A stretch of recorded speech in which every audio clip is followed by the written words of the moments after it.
Hablemos de una de las decisiones financieras más importantes que se pueden tomar, comprar un auto. Y vamos a analizarla con una herramienta súper poderosa, las matemáticas financieras. Pero antes de meternos en los números, hay que hacerse una pregunta clave. ¿Un auto es simplemente un gasto para transportarse o puede ser una inversión estratégica?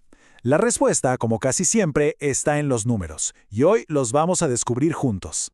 Y es que, miren, comprar un auto no es algo que termina cuando entregan las llaves, para nada. Es el comienzo de todo un viaje financiero. Y entender los números que hay detrás es la mejor brújula para asegurarse de que ese viaje nos lleve a buen puerto. Bueno, vamos a sumergirnos en esto con un caso práctico.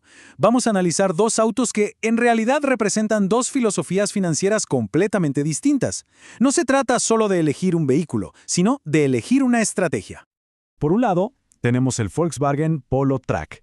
Es accesible, económico. Digamos que es la filosofía del ahorro inmediato. Por otro lado está el Renault Arcana. Con más tecnología y una promesa de valor a largo plazo, representa la estrategia de invertir para el futuro.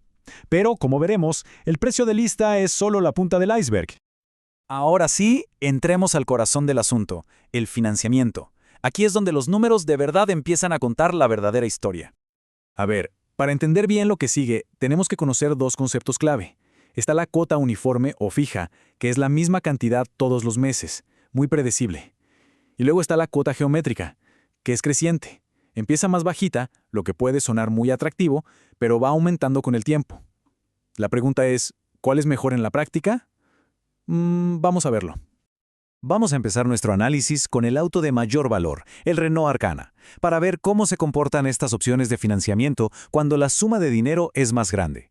Después del pago inicial, el monto que queda por financiar supera los 108 millones de pesos. Con una cifra así, la estructura del préstamo se vuelve, absolutamente fundamental.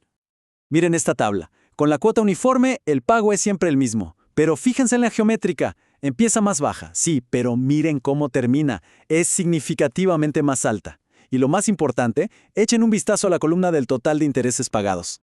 Y este gráfico lo deja clarísimo. Esa cuota geométrica, que al principio parecía más cómoda, al final termina costando más de 700,000 pesos adicionales solo en intereses. La imagen habla por sí sola.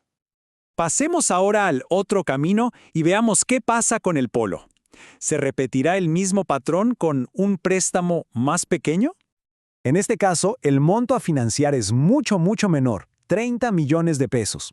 Esto de entrada ya cambia drásticamente el panorama para el flujo de caja de cada mes. Y efectivamente, vemos un patrón muy similar aunque a menor escala. La cuota geométrica arranca más baja, pero al final del plazo, el total de intereses pagados vuelve a ser mayor que con la cuota uniforme. La matemática no miente, sin importar el monto.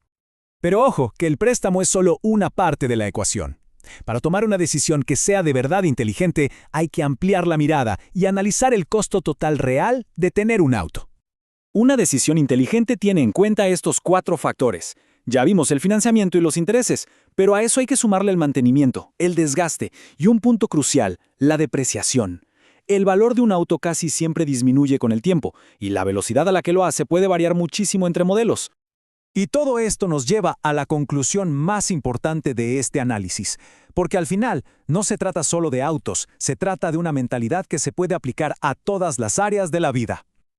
Aquí está el verdadero poder de estos conceptos. No son solo fórmulas aburridas, son una mentalidad, una que permite transformar elecciones impulsivas en decisiones inteligentes, anticipando riesgos, proyectando gastos y, en definitiva, planificando un futuro mejor.